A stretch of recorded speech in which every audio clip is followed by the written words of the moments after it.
diabetes.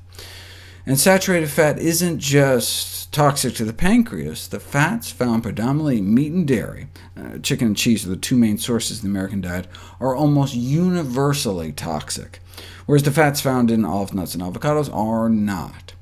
Saturated fat has been found to be particularly toxic to liver cells in the formation of fatty liver disease.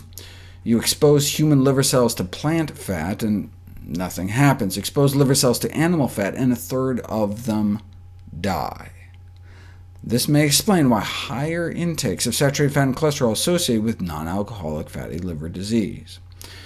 By cutting down on saturated fat consumption, we may be able to help interrupt this process. Decreasing saturated fat intake may help bring down the need for all that excess insulin. So either being fat or eating saturated fat can both cause that excess insulin in the blood.